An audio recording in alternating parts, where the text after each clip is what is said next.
Caroline, can I say thanks for giving up your time? So what made you become an MP? So when I went off to university, I read politics, never thought I'd do anything with that degree.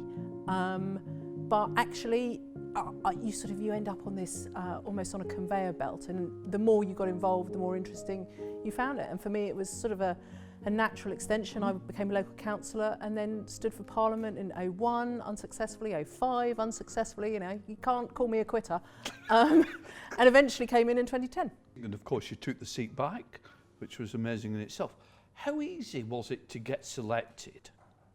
So I think that's a really good question about the selection process. And I can remember it was perfectly easy, straightforward to end up on the candidates list. That wasn't difficult at all. But I can remember going to different associations, being interviewed, and people forever drawing the parallel. Well, you're a young mum. The first time I stood, my daughter was sub 2, I think.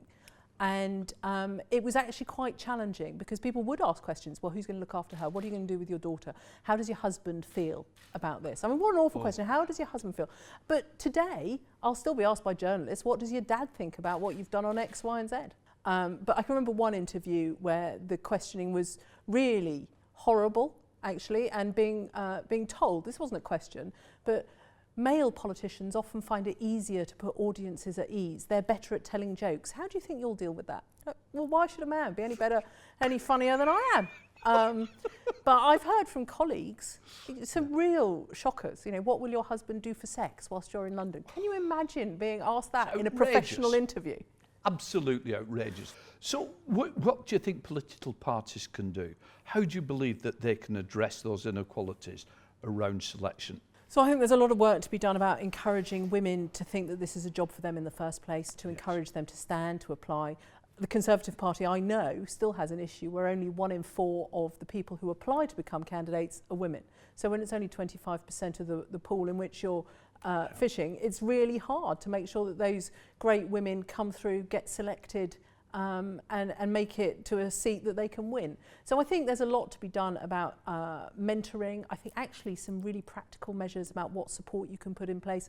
And sometimes I think that needs to be financial. There are still huge financial barriers to people standing for election. And I want there to be more women here. I want there to be more diversity. I want there to be more candidates from BAME backgrounds, more disabled candidates. And I think there needs to be real work done to make sure that we get a brilliant cross-section of the society here. It's still too male-dominated, still too white, and if you're a disabled MP or a disabled candidate, it's really tough.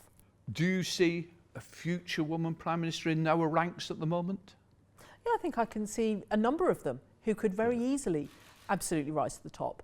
I think it's tough, and both within parties and in the wider population, you have to win people over. That's not always easy. I think winning the party vote, which all parties now have to do, so the final 2 candidates, or in Labour's case, I think it's more than 2 candidates, get put to the membership. Yes, I think that's tougher for a woman, I really do, still, in the 21st century. I can't believe I'm saying that. But yeah, sure, I can see it happen. There are so many brilliant, talented, really sharp women in Parliament today. One of them will become Prime Minister. As we look now, do you think it's easier, the hours? Do we get the balance right? Do you feel we're missing something? We sometimes forget that a lot of members of Parliament have families that are nowhere near London. Yeah. So reforming the hours doesn't help a female MP with a couple of kids in Cornwall or in Northern Ireland or in Scotland. And I think it's about making sure that we work out how Parliament can best help those who have caring responsibilities, male or female, whether it's children or elderly parents. And I think the whip's offices have a huge role to play in that, in making sure that people's home lives are understood and that their roles in Parliament can be adapted to that. I look at social media and I do worry about the effect it's had on MPs, but none more so than women MPs who really have been targeted. Is there anything that you feel we can do about that? I have lots of ideas, but has it had an effect, do you think? I do know that some MPs at the last election said, I'm not going to stand, I'm not going to put up with this.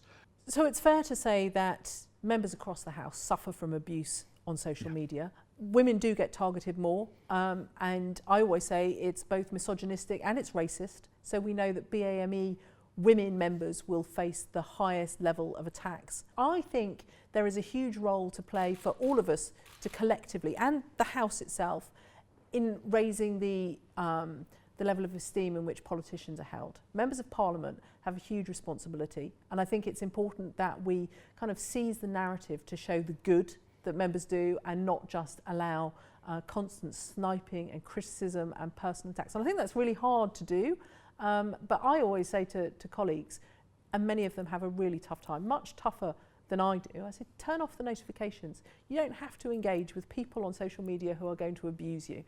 And actually they hate that most, being ignored. Why should women think about getting into politics? I think that's a really tough question. And when I look at the good examples of women who have come to this place involved in politics, they've had a passion for their local area, they've had a passion for a particular issue. And I think that is what sets people apart. Those who have a real burning zeal to either change something or to stick up for their local constituency. And I think the best way to sell the job of being an MP to any member of the public who thinks maybe I could do it is to actually say, look, this is something that you can achieve, that it doesn't, and I always use this story, is I can remember two girls coming up to me in Costa Coffee in Romsey and saying to me, is it true that you went to our school and you're a cabinet minister? And they weren't in school uniform. So I said, well, that entirely depends which... That's a Jess. No, Romsey school. Well, I said, well, that entirely depends what school you went to. I said, well, we both go to Romsey school, and our headmaster always says that you used to go to our school and that you're a cabinet minister, and that's what we should aspire to. And I said, and your head teacher is absolutely right. I did go to Romsey school. I am a cabinet minister. And these two girls looked at me and went, we thought you had to be a man who'd been to Eton. Tells you everything. It tells you everything, and that's what we have to get across. You don't have to have been to Eton. You don't have to be a man. You can be anyone from anywhere, and you can play a part in this fantastic place. You are an inspiration. Thank you for giving up your time. Really appreciate it. Thank you, Caroline Nokes.